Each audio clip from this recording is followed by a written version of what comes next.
In today's video you will learn or be refreshed about the top ways to grow healthier vegetables in your organic garden. Organic gardening faces more challenges than conventional gardening methods due to a zero tolerance to harmful chemical use. But it is very possible to get a higher yielding harvest because other gardening methods overlook fundamental points to a stronger crop. This brings me to my first tip: nitrogen fixation. Nitrogen fixation is a key building block to fertile soils for your vegetables. Plants need the ammonia form of nitrogen for essential life components like proteins and amino acids. However, they can't use the nitrogen which makes up 80% of the air we breathe in.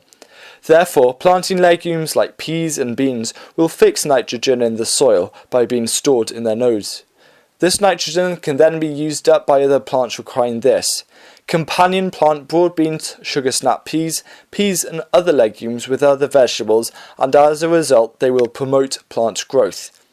Secondly is to mulch raised beds in the autumn with a 3-inch layer of either well-rotted manure, leaves or leaf mould, and cover with a dark plastic. Make sure it is moist beforehand.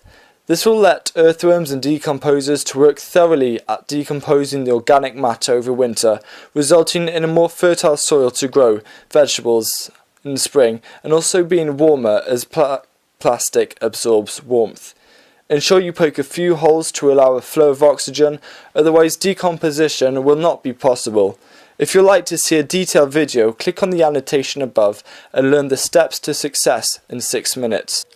Thirdly is growing in containers. This is an especially important tip if you have a small garden or even limit to a balcony, but growing organic vegetables can be done in almost any situation. Also, people with larger gardens should strive to include containers to grow some of their produce in. But why?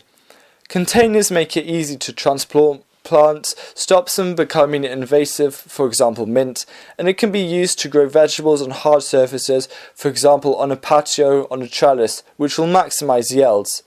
Containers don't have to be plastic. They can easily assemble together wooden plant boxes or make hanging baskets out of dowels to grow cherry tomatoes. The possibility is endless. My fourth tip is to work with nature by attracting beneficial insects such as pollinators or bugs, which will help keep pest numbers down. I strongly suggest you devote at least 10% of your space to attracting beneficial insects. That does not mean to simply plant flowers, as you can still use the plants you grow as food. Borage is one well-known flowering herb, which both attracts dozens of beneficial insects, but you can also add the leaves and flowers to salads. A colourful way to bring pollinators is to grow a flower border consisting of herbs of the likes of marjoram, mint and borage, along with cornflowers and buckwheat.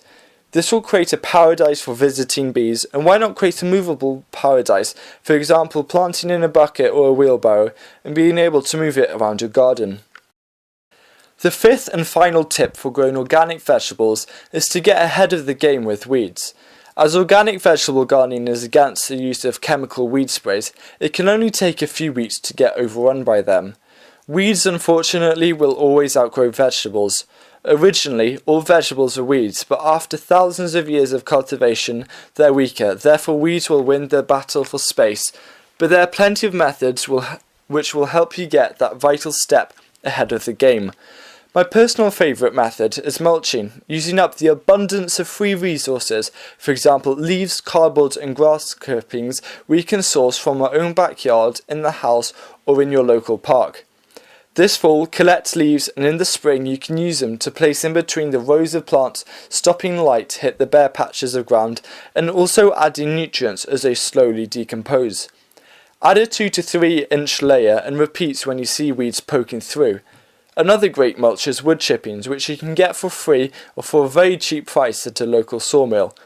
Black plastic is a less aesthetically appealing method, however you get great results when we used it on our squashes, and you can see that video by finding the link in the description.